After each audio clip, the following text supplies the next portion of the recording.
Ito po ay heritage chicken din at ito po ay nag-ratio ng 300 to 320 per year mga abyan kung mangitlog. At ito po ay talagang napakaganda sa egg production. Hello, magandang araw po sa inyong lahat mga abyan. For today's video, i-update ko po kayo. Ilan na po yung ating alagang manok dito at ilan na po yung ating mga sisiw. Sa kabuuhan itong ating mga alaga, mga abyan, ay i-update ko po kayo.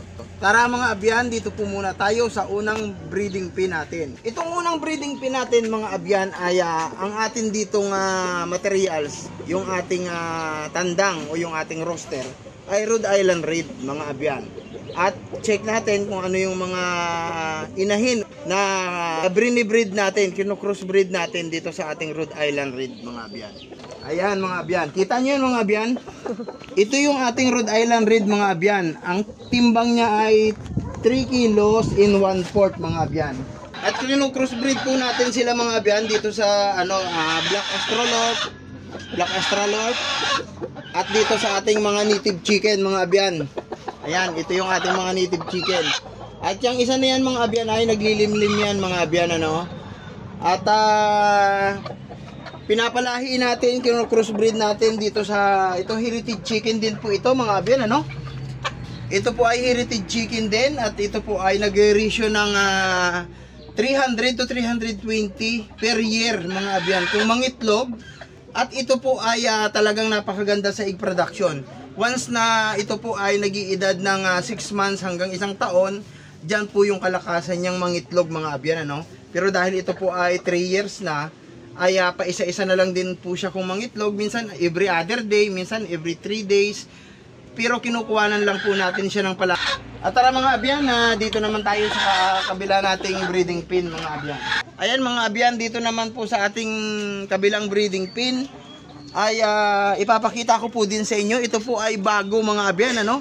Salamat nga pala, shout out kay Brad Terence Dislate mga abyan ano, ng lokal ng Iloilo City dahil siya po ay nagtiwala sa atin at pinahiram po tayo ng mga materyales mga abyan. At sana loobin ng Panginoon na tayo po ay makapag-breed, makapagpalahi tayo ayon sa kanyang bilin o sinabi niya sa atin sige magpalahi ka para pag nakapagpasisiw doon na lang tayo mag-usap. Ayan mga abyan, meron tayo ditong 5 hen na puro po ito mga asel mga abyan ano? So hindi ko pa kabisado kung ano mga bloodline ito, kung ano yung mga kanilang mga breed mga abyan ano, yung pangalan. Ayan mga abyan ano.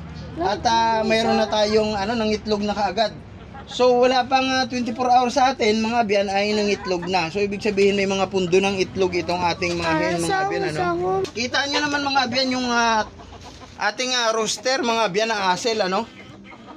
Update ko lang po kayo mga abyan kung anong mga breed nito, kung anong mga bloodline nito mga abyan. At kita nyo naman ang laki niya, ang taas niya mga abyan no. Kita nyo ang taas niya mga abyan. So ayan, kiluhin natin isa-isa sila mga abyan ano. Ayan, bali dalawa na pala yung itlog mga abyan no. Dalawa na pala yung itlog. Ayan, akala ko isa lang, dalawa na pala. Ayan. Ayan, ito yung ating rooster ay ayan, 3 kilo at halos kalahati. 3 kilo at halos kalahati.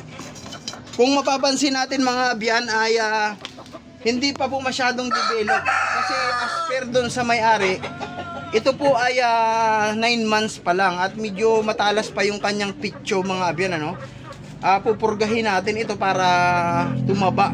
Pag tumaba siguro itong mga abyan, mahigit itong 4 na kilo, mga lapit 5 kilo pagka ito ay talagang fully develop yung kanyang mga laman mga abyan ano. Ayan, at yung kanyang mga inahin mga abyan ay hindi natin, kiluhin natin. Ayan, itong mga abyan, bilog na bilog mga abyan. Ayan. At ito po yung kanyang timbang. Dali lang. Kiluhin natin. Ayan mga abyan no. 2 kilo at 3/4 mga abyan. 2 kilo at 1/4. Itong pangatlo mga abyan ay 2.1 mga abyan. At ito namang isa ay bilog-bilog din mga abyan, oh. 2.3 mga abyan, 2.3. At itong last mga abyan. So ayan, nakita nyo mga abyan kung gaano kalalaki itong ating mga bagong materyales, ano. Kita nyo naman yung tandang, ang kisig ng tayo niya mga abyan.